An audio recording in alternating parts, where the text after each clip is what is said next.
What's up, Cougar fans? Jake Brandon here, your host of the Coug Connect podcast. Ask you to hit that like and that subscribe on your way in. And as always, go to cougconnect.com, become a paying subscriber, get behind that paywall where all the best stuff is, and get into that Discord. Tonight, we're joined again by BYU cornerback Tre Alexander III. Almost said Therian. I should have just said Therian Alexander III. And we're going to be talking football, recruits, some PRPs, all the stuff that's going on with the team. Maybe we'll talk about some NBA finals. Who knows? We'll see what we got there. But how you doing tonight, Tre? I'm doing good. Grateful to be here. Dude, it's good to have you. Yeah, most definitely. Talk about recruits, man. We had some coming last week. We got some coming this week. Like, what do you know? What's your level of involvement? What are you thinking? I know, like, usually, like, this upcoming weekend is typically, like, the biggest recruiting weekend. It's when you have, like, 20-plus guys, and usually it's, like, your highest-rated guys all come on the same weekend. My involvement, like, it kind of just depends. Like, last year I was more hands-on hosting.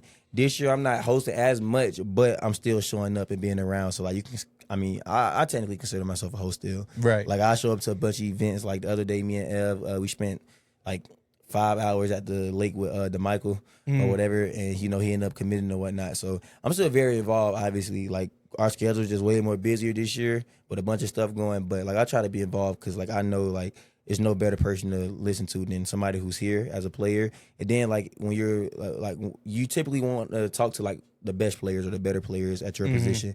That's typically how it works on the visit. So I always try to show up and, like, interact with families, especially, like, when it's a kid that, like, is not LDS or may have, like, different views on BYU. I try to just get involved and, like, kind of help them see a different perspective of it. Yeah. Yeah. No, I think it's important for those guys to see that. Why do you think DeMichael flipped? What do you think went into that decision? I feel like it was a lot that went into it, but I feel like just the family atmosphere at BYU. I feel like that's one of the most underrated things. Because on the trip, I was talking to his mom. She came, and the first thing she said, she was like, "They keep telling me, like, my son act like you, and if that's true, like, I need to give you a hug." So when I first met his mom, I gave her a hug, and then we went to the lake or whatever, and then me and Shmev convinced her to get on a boat, things like that. And we was out there listening to a bunch of music, like that we played a cookout back home. And then I played a song and she knew the song. We was both singing the song, like just stuff like that. I feel like that's how close we are. And like I didn't know them until this weekend, but you'd have thought we known each other for a long time. Yeah. Just the way me and him interacted with each other, the way he interacted with the players, coaches. Like he came to PRP and he was interacting with the players like so well. So I feel like it's really just like our family environment, really what stuck out to him. Yeah, dude. Well, let's talk about PRPs for a bit. You guys have got them. Sometimes they've been a little early or on the weekends or like whatever. How's that going though? PRP is fun, especially like when you see the players being able to lead a practice. It's always like a smooth thing, because like we're the ones on the field. We're the leaders, obviously, of the team. So when players call for you to practice together, it's always a fun thing. And it's always funny because like you have a bunch of young guys who might be out there making plays, showing some flashes. And then you might have some vets making plays, but it's PRPs at the end of the day, so you don't have people out there trying to kill each other. Right. It's just like get the blood flowing, get a cool mental reps in, so things like that. So PRPs be fun, especially because it's like players only out there, and it's a great time. Yeah. Now, if you're like one of the big guys, OD linemen, it's not as exciting. A lot of it's like stepping towards garbage can gaps or like whatever, you know what I'm saying? Like it's not that fun. But you guys get to at least kind of compete a little bit, in the 7-on-7 kind of aspect of it all. Yeah. We've talked about legend, obviously young guy who's balled out. I mean, the young guys showing any flashes, even if it's kind of, two-hand touch football, 7-on-7. Jaron Pooler had a good catch the other day across the middle. He had a hell of a catch. Obviously he's a highly rated recruit, so we are kind of still waiting to see what he's going to do. But I feel like our young guys are actually going to be very good, offense and defense. Yeah. Like I feel like our young guys are definitely going to click and come together so well. So PRP has just been fun to like see some of those guys like start to flourish and come into their own. Yeah. Yeah. And coaches aren't really supposed to be involved with that, right? Nah, not at all. Not they at can't all. Be. Do they like watch from a balcony or anything? Like they try? Nothing. No, our coaches just trust us to go out there and like go be great. Really. Yeah, that's good. Yeah, like our kind of standard kind of established already. So. Yeah, the culture's in place, and you got the leaders. Like you guys have all been a part of really successful teams. Yep. So it's easy. No, definitely. That. All right, were you going for the Knicks in the finals? I only was going for the Knicks because I wanted to see like New York celebrate the win. Like I wanted to see them go crazy. I wanted to see people like hitting backflips off buildings, all type of like. That's the only reason I wanted the Knicks to win because I didn't care because I didn't have a dog in the fight. Yeah. But like for that reason alone, like I really did want to see them win. Yeah, and you got your wish. No, most definitely. Like I seen a dude balancing like a TV on his head. I seen it was like breaking like cab driver car windows. Like a dude had kicked out like the windshield of a police car. Like I seen so much stuff happen that was just crazy. And it's just like I was just telling you before we started, like the feeling of winning the championship is probably insane. Like I know as a fan it's a good feeling, but as somebody who like put in the work and the time to like really win the championship, I can imagine it's one of the greatest feelings in the world, especially on that level. Yeah, dude. Well, in Arlington this next year, maybe we'll get do a little celebrating together, Trey. Who We knows? got to. Yeah. We got to. We win the championship. Like it's gonna. We win the championship on that Friday night. They have to let us spend the night in Dallas. Yeah. Oh yeah. Oh yeah. Because I just like can imagine the team just being in the hotel, like people just like not sleeping, people just having like all type of water fights, everything. Like people flipping in the pool at 2 a.m. And it's gonna be fun just because it's gonna be short lived. Like we win the Big 12 championship, then you gonna have a little fun for that night. Then you gotta lock back in for a nap. Playoffs. Yeah. So I'm looking forward to it. Like obviously that's a long ways away. We got a lot of days in between that. Oh, for sure. But the thought of winning the championship is because we came so close last year, especially like the thought of winning one will always stick with you. Yeah. Because like nothing hurts worse in life than a missed opportunity. And I feel like we have a missed opportunity the past 2 years. So this year, like I don't know. I know like obviously every game matters, but my mind does like I literally have my lock screen and my home screen are 2 pictures from the day we lost the championship.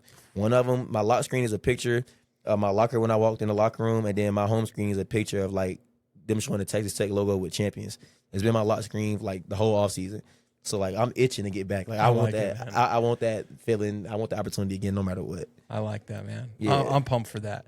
Yeah, dude. I feel like I don't know if you've paid attention to much of this stuff, but some of the coaches, I guess more than one, have said that BYU would be their pick to win it. So I feel like at least outside of our little bubble, we all think we're great. We're all going to do great. I think other people are starting to recognize across the conference, like, no, BYU's legit. They're contenders, maybe even favored to win it. You see any of that stuff? No, I don't really see it too much. Like I'd be lying like if I said I wasn't on social media, but I don't really be seeing too much of it when people kind of talk about this because like it's always the same story with BYU. I feel like in the offseason, it's like these guys are not that good. They're not going to do this. They're not going to do that. Like people give us no respect. Then we get in the middle of the season. Then it's like these BYU teams are really good. Then it's like if we lose the game, it's like I told you they wasn't very good. So it's like a big old loop with people and like the love and hate for us. So for us, it's just like, bro, we just got to go undefeated and go win it all. That's the only way we gonna get our respect. And even then, it's gonna be an asterisk somewhere. Like somebody gonna say something about us. Yeah, well. The players are older and they did this and that. There's always an excuse. Yeah, like with us, there's always gonna be something that people got to say. So I don't really see it too much, and I try not to see it because I already know how it's gonna go. Like the talk's gonna be the same as it always is for us. So I just try to ignore it, put my head down, and just focus. Did you see Kalani much these days, or is he just off recruiting visits or like hosting boosters, players? Like, what do you think Kalani's up to right now since he's not really coaching ball? I don't know. Like you'll see him a little bit. Like he'll walk in the locker room, say what's up to you here and there. But like it's crazy because the head coach schedule is actually crazy. Like you might see him that morning, and then that night he might be across the country at a conference or a meeting or something. Yep. So like we see him here and there, but I can never say I just seen him multiple days in a week just because like his schedule's so busy. Like Coach Kalani might be having an important meeting somewhere else, and then he got to be back in town for recruits, things like that. So I don't know. I don't know what he's up to, but like we see him here and there. We see our position coaches a little bit, but for us, really, it's like the strength staff. Yeah, like we see them every month of the year, no matter what. Yeah. So like that's when people say like the strength staff are going to be your best friend. It's because like we spend so much time with them. Like, like I can't tell you the last time I went a month without seeing the strength staff. What's up, everyone, and thank you for watching this episode of the Coup Connect podcast. We'll be right back to the episode you're currently listening to in a minute, but first, become a Coup Connect subscriber. Go to coupconnect.com/subscribe, and please go subscribe there. There's also links below, whether it's podcast, YouTube, wherever. There's always links to subscribe. If you're on Instagram, there's a link in our bio as well. Same thing with Twitter. You guys know the drill. When you guys subscribe, it helps the players so much. It doesn't help me. It doesn't help Jake. It helps the players. Helps the players so much because they benefit from it. And any competitive advantage that these guys can get in the NIL world is a plus for them. And you're giving that to them when you subscribe to any of the Coup Connect platforms. So please go and subscribe. This episode is brought to you by Troy Beagley at Common Sense Financial. Just like we're building something special here at Coup Connect, Troy is dedicating to helping the BYU community, that's you guys, build their financial legacies. Whether you're looking at retirement strategies or just starting your savings journey, Troy's process is simple, clear, and honest. He doesn't just manage accounts, he helps families win. If you're ready for a financial plan that actually makes sense, call Troy today at 801-608-6657. Let's make success feel like common sense. And we're also brought to you by Madsen Realty Group. Madsen Realty Group is a proud sponsor of Coup Connect. Built right here in Utah, they help us, buyers, sellers, and investors with both residential and commercial real estate. With deep local roots, they understand the neighborhoods and what makes Utah special. Their focus is a process that's simple, clear, and honest. They are proud to support the BYU community. If you are looking to buy your next home or build your investment portfolio, schedule a free consultation and be entered to win 2 BYU football tickets. Call us at 801-922-0584 or reach them online at brigham.utah on Instagram. Who better than a guy named Brigham to help you find the place in this great state of Utah? And we're also brought to you by Utah Travel Pros. Planning a 2026 family trip to Universal or Disney, or 2027, we're getting to that time of year where we're starting to plan trips for next year as well. If you're in either boat, Utah Travel Pros specializes in a stress-free vacation planning for Cougar families. Get a free expert quote at utahtravelpros.com/CougConnect. And now, back to the episode. Like, no matter what. Kirkland was telling me today that he was repping 375 on front squats today. Yeah. And that it was like 7 sets of 6 reps or something like that. Yep. And he said, Phyllis, why are we doing such high volume with 375? He said he's also the only one doing 375. Everybody else got a little less than him in the D-line room. And he said the ancient Greeks believed that if you could do 1,080 reps of a workout, you would see real strength and real improvement. Have you asked Coach Phyllis about his ancient Greek philosophies yet? Nah, that's my first ever hearing it. I ain't gonna lie, that's my first ever hearing it. Like, when I be in the weight room, I really do whatever they tell me. And they know this too, like, as players, because they always say, like, y'all do the workout so we give y'all a room to complain. Like, if we got, like, a bunch of sets, like, I look at Shmel or something, I'm like, boy, this is a little bit crazy. Like, don't you think, like, 7x6? But my weight was nowhere near that. Yeah. Like, we was nowhere near that. Like, my body felt good. So, 375. And then, like, the thing about our team that a lot of people don't understand, we don't just, like, do, for one, we do smart workouts, but for two, like, we do real reps. Like, when we squat, it's, like, to the basement all the way back up. Like, so it's no half repping. Like, no, it's, like ass to grass, like, real squats. Yeah. So for him to take that much weight to the basement and back up is crazy. Like, I can really believe it. Yeah. But no, I don't know about Coach Phillips, like, his little philosophies or whatever. I ain't never heard of it. Like, I don't know. I don't know where he got that from. So whether it's Coach Phyllis or Blackjack or Tupo or whoever it is, do you have any, like, nuggets you've picked up from them? Either, like, sayings, quotes, lifting beliefs, anything you've, like, heard from those guys that you can share on the podcast? Yeah. That are family friendly? It's crazy. Like, everybody got their own one. So, like, to the people that don't know, we have, I want to say, 5 different strength and conditioning coaches. You got Coach Phyllis, you got Coach Blackjack, you got Coach Tupo, Coach Shaw, and then you got Coach Tim. And they all, like, their own different personalities. And it's funny, like, Coach Shaw, for example, that's Coach Demon. Like, the real talk, Coach Shaw is real life crazy, man. Like, Coach Shaw be in there, you be doing the hardest work of your life. He's like, man, quit faking. So Coach Shaw kind of just instilled that into you, like, bro, like, no matter what, like, you ain't working hard enough. So Coach Shaw bringing that. Coach Tim, he's so locked in, but, like, with me, he always mess with me because he's from Dallas. So he always tell me, like, bro, Dallas better than Atlanta, bro. Like, Atlanta ain't got nothing on Dallas. So, like, the whole workout is always mess with me. Or he'll walk up to me, like shoulder check me, like, move a little, bro. He's stuff like that. Then Coach Tupo, I know y'all heard the infamous rant last year. Like, if I tell you your shirt is red, and we all got on all blue. So Coach Tupo is, like real life, like, just he be chilling, but, like, you get Coach Tupo turned up, like, he locked in. Yeah. Like, that man there, man, I promise you, like, nobody gets you hyped like Coach Tupo before a game. Yeah. And that's my dog, man. Like, I'm telling you, SMU my freshman year, I will never forget. We in that tunnel, and it was holding us for, like, too long. Like, we supposed to run out. He's like, if you tired of standing in this tunnel, you're ready to go kill the Pony Express, give me a bark. So the whole tunnel just barking, and he in the middle of it all. Like, he get you turned. Coach Phillips is his own guy. Like, I be lifting the weight. Like for example, I'm doing we doing rows. I'm doing 125 on a single arm row. And Coach Phil's like, yeah, Trey, but if you want to be built like me, you got to do 200 plus. Mind you, it's probably not even 200 plus in the weight room. Like to get to 200 plus, you got to add on chains and everything to the. So I'm like, Coach, like, man, what's up, bro? And then Blackjack was in the military. So like he dropped you like some real life, like war type mentalities. I think one time he told us something like, when the times get hard, the tougher get tougher, or something like that. And that's something that's always stuck with me. So like Blackjack, like he real life, like real militant minded. Like that man there is different. Yeah. Like, and it's crazy because when he talk, I swear he be talking in tongues. Like, I promise you guys, anybody, when it's time to do a dream, like, and you be in that bit like, what he just say?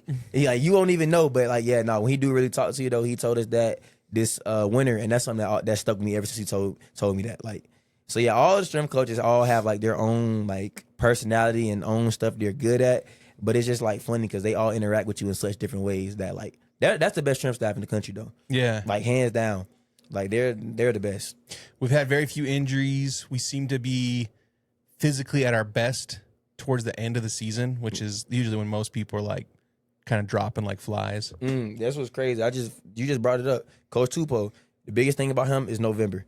He always talk about that ever since I've been here. He was like, no matter how good you do at the beginning of the season, if you want to be great, you want to be remembered, it's November. And if you're in the NFL, then it's December. He's like, yeah, in college football, bro, you got to win in November. He's like, you go undefeated in November. It's like you give yourself a chance to go play for everything you want. And he's like, in November, like that's the time of no retreat. Like he was like, that's the time like you marching, like he's like you marching to somebody's land and like you take everything from them. You kill everybody there, no matter what. It's no remorse. Like our mindset in November is real life, like real like war mindset. Like in November is like the time of year you just like, even if you lose a game, he said, all right, put the guns down. Now we with the knives. It's to the point of no retreat. What we gonna do? Yeah. So yeah, Coach Tupou, I would say like it just clicked. But yeah, November for Coach Tupou is the biggest thing he always preaches to us. Like it doesn't matter the beginning of the year and everything else. Like yeah, you won some games, but if you don't do it in November, nothing else matters. So yeah, I say Tupou. He big on that November. So, dude, who's going to survive the longest in a zombie apocalypse? Is it going to be Tupou? Is it going to be Blackjack with the military background? Phyllis, who can row 200? Legitimately row 200, I'm sure. No, he better be able to row 200. He making me lift all that weight. Let's see, you think Blackjack the favorite because of just the military. The military. And he can fly a helicopter too. Whoa. Yeah, he was a pilot, so like he can actually, so probably Blackjack off that.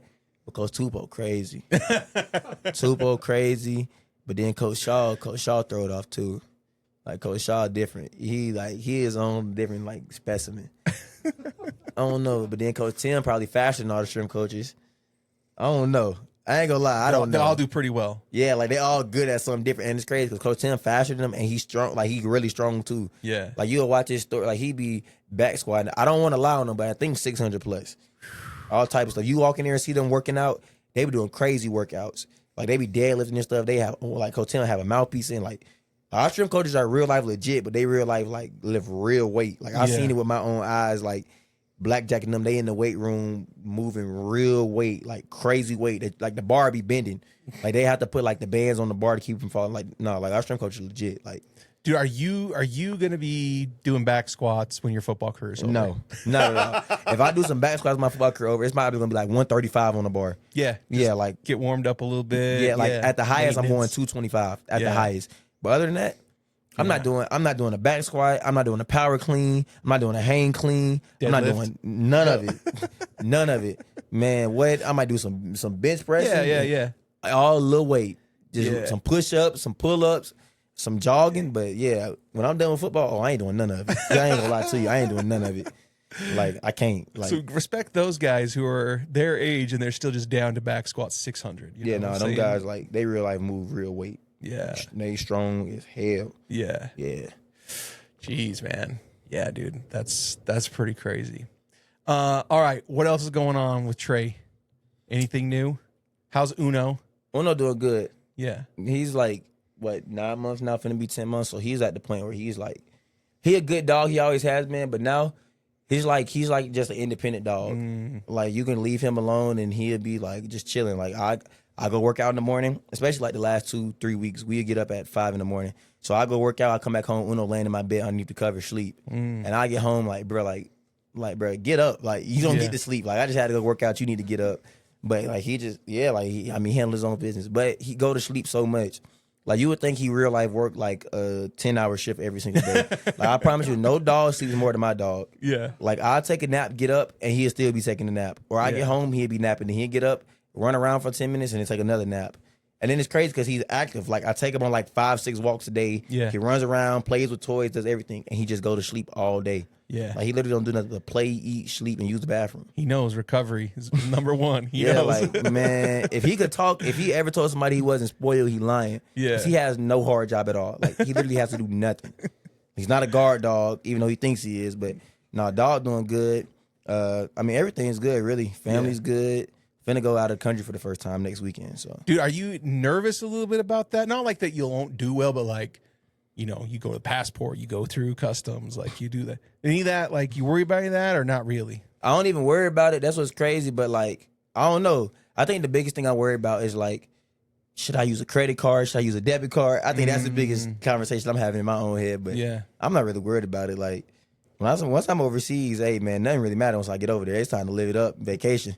Yeah, dude. So yeah, I'm looking forward to it. Like that, especially because like I said, when Coach recruited me, I remember he told me and Tommy, he was like, when y'all young, take some of that money that y'all gonna get and travel. He's like, you young right now, this is the most freedom you will have to move around. He's like, travel. It's true. No family, no kids, just like you go see the world. Yeah, and that's the biggest advice he gave us. I say, like he didn't care nothing about football, but his like obviously football mattered because that's why we're here. But his whole thing to us was like, if you take that money, don't just go blow it. He's like, travel. You don't do anything else. At least promise me you will travel.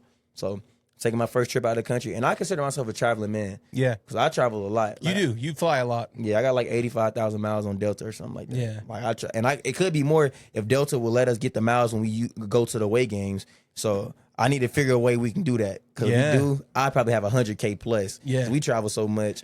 Dude, So I might hit gold this month, which I'm a silver medallion member. I'm silver right now too, but like the cost of flights have gone up so much Yeah. that I might hit gold this year. It's crazy though. Because as a man who has to pay taxes for real now, Yeah.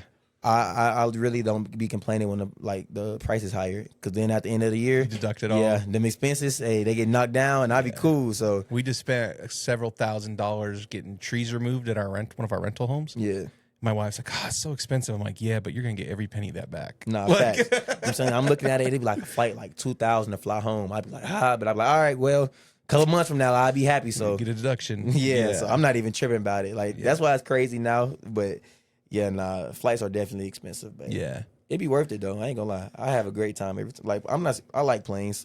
Like when the plane shake a little bit, I ain't gonna lie. I do be the guy. Like I be thinking it's gonna go down. Like when the plane shake a little bit, I be looking over the seat to make sure I'm not the only one feeling the turbulence or whatever. Make sure I'm not tripping. Like I got a story actually. Yeah. My freshman year, flew back from Arizona State. We had just lost, so everybody obviously like you already pissed. And this is Utah was playing Iowa State, I think, that night. And I guess for us to get a spot, You still would have got in. yeah, but Utah had to win or whatever. So Utah ended up like that's when he missed a field goal or whatever. But the whole plane, if I'm not mistaken, we were all asleep before this. But on the way back, the plane randomly just hit like a drop. And I remember like sitting up and the whole plane was looking around. Like everybody was looking around at each other. Like they was like, man, am I tripping? But like you look up, you just see everybody's head pop up out of the seat. Then we watched the Utah game and like, yeah, that happened. So like that night was like, that's the worst experience I had with turbulence. Like I ain't gonna lie. Like when that plane shook, like I promise you, every single person woke up immediately. Yeah. It wasn't even no conversations. It was just like everybody eyes just real big, everybody nervous. You know, I get to praying, listen to gospel music on the plane. I'm like, oh my goodness, Lord, please just place us down safely. Like, I promise you, I probably pray like 7 times. Like, but I'm not scared of planes. But yeah, when they shake a little bit though, I be getting a little nervous. I ain't gonna lie. There's nothing between you and the bottom down there. Yeah, like that's why I don't really agree with the wearing seatbelts on the plane. Well, Yeah, I mean, what's gonna happen? Like, It's like- like what the seatbelt gonna do to me? Like, what is it gonna save about my life? yeah, That's how I think about it. Like, I do it because they tell me they tell to. you to do it. Yeah, And like then we flew back from East Carolina, and we flew like American or something. Or United. We flew a different airline because we had to fly into like a smaller airport or whatever. Man, we landed. Shawty tell me something like, before we land, she like, can you like close the window shades? I was like, woman, the pilot up there. What the hell? What closing his window shade on road 15 gonna do for the plane? yeah. Shawty, if he messed up the landing because of this, we got bigger problems we need to worry about. But I just did it anyway. But in my head, it be certain stuff. I just be like, I don't know why we got to do it. But all right, I get like I do it. But But no, it's always like, I don't know. That's one of my parts that I miss most about season, traveling. Yeah. That's a fun feeling to travel. You guys go to TCU, you go to UCF, you go to Colorado State. We go Kansas. That's right. But you don't have that many this year compared to like got 5. And then Utah up the street. Utah's up the road. Which is a fun game to play in. Yeah. That it's just, speaking of, we need another highway system in Utah. Not just one. I can't do it. Because like when we went to go play Utah my freshman year, we tried to drive up the night before the game, which obviously makes sense. Like it's a 45-minute ride. Man, bro, it took us like 3 hours to go 45 minutes because it was traffic. Because we tried to leave during like right before rush hour. Yep. And everything just blocked off. So, Dude, every major city that I've been to, at least, I mean, I've been to a lot. They have a belt route, right? Does Atlanta have a belt route that goes around the city or something like that to help you? I was gonna say Atlanta has like, that's where the interstate system started at. So we have so many. Like we got Spaghetti Junction. Like we have like 8 highways in one. Like we have so much stuff in Atlanta. So like you can jump on, get off on the road, hit a belt route. Like you can do so much. In Utah, you can only go straight. And that's why it's always traffic. Then the people in Utah can't drive. So you got all the worst drivers in America on one highway. So it's just like, And they can make that 5 lanes. They can make that 7 lanes. It doesn't seem to make a difference. no, like we need another like highway system. I promise you, if Utah did it, it would like save us so much. And obviously we have mountains and stuff, but there's gotta be a way we can do something. Yeah. Well, have you seen what Elon's company, the Boring Company, does? Nah. They dig tunnels. So you go under the I-15 or whatever, you dig tunnels, and then you can take traffic down levels. So you can dig as many tunnels as you want. So you just get on, you go in a tunnel. I don't know if I want to do that though. Be underground. Yeah, I ain't gonna lie, that's dead. Yeah, that's dead. I don't know if I want to do that. I'd watch too many movies. Yeah. I don't know if I want to drive on the ground. Yeah. Who knows what lives underground? Yeah, Earthquake happens. Let me just anything stand. I just stay in traffic. I ain't stick in traffic. Yeah, I just stay in traffic. Yeah, I really am looking forward to the season, though, especially Kansas game. Yeah, I feel like we owe them. Well, we do. Yeah. We owe them 2, and like that's a game that like no matter what, anytime somebody brings up from my freshman year, I automatically get mad, low key. Like I'm mad right now. Like I could just remember that night. We got to beat Kansas. Yeah. I got to beat them.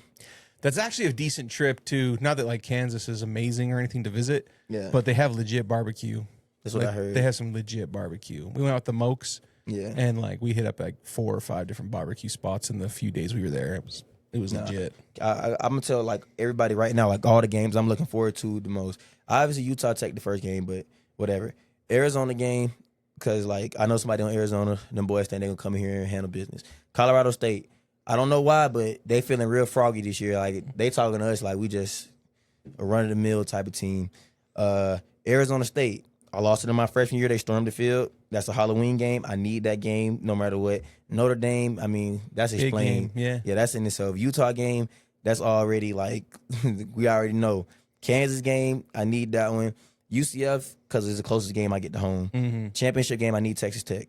Those are all the games like I just need no matter what this year. Yeah. Like I want to play all those teams and beat all those teams no matter what by any means necessary. Dude, speaking of Texas Tech, do you think players should be able to gamble if they're old enough? Like, maybe not on your team, but like, should you be able to gamble on like a Texas-Oklahoma game? Or if you can gamble on your team, should you be able to gamble and then just like disclose it and be like, hey, this is what I'm betting. Everyone gets to know. I don't feel like we should be able to gamble on our sport, like our college sport. I feel like if it was to be approved, I feel like pro sports are like one thing. But the reason I don't feel like we should be able to gamble on our in college and collegiate sports is just because it's too much connection between us to like another player. Like I have homeboys, for example, at every single school in the country. Right. So it's easy to make a phone call and be like, hey, can y'all do this tonight? Or can this happen? Like, and if you had that happening, I'm not gonna say it just necessarily take away from the integrity of the game, but you have like a lot of like people trying to play selfish ball because like your homeboy call you like, hey man, I got this amount of money on you. I need you to do this for me tonight. Then it's just gonna be like, bruh, like what am I doing? Like, you feel me? And like obviously that already happened with random people, but it's different when a random just commented that on your social media post versus somebody you really cool with calling your phone and saying, hey. So I don't feel like if they allow it, I feel like it shouldn't be on our sport per se. Right. In sports in general, like that's one thing. Like if you've been on an NBA game as a football player, I don't feel like that really has like Because in the NFL, if I'm not mistaken, you could bet on NBA games. You just can't bet on NFL games. It just can't be in a facility. Yeah. Is that what it is, Sean? You want to look that up for us? Could NFL players bet in other like NBA, NHL, MLB? I think they can. I think sounds right. It just can't be in a facility or like in a team sponsor type of event. Yeah. Because if you're a football player betting on basketball, then that's one thing. Like, yeah. That doesn't really have any. Dude, if they ever let you bet on high school football, I'm gonna make so much money. I know so many coaches. I know so many. Telling you. Yeah, someday. I don't know. Did you find anything, Sean? Yeah, so NFL players are allowed to bet on other sports, but there are some like pretty strict guidelines for that. Okay. Yeah, just as far as like prohibiting certain places to bet and different things like that. Yeah. Okay. Know a little something. But yeah, I just don't feel like you should be able to gamble on our sport. No, I agree with that. Like, because it's just too. Everybody knows somebody.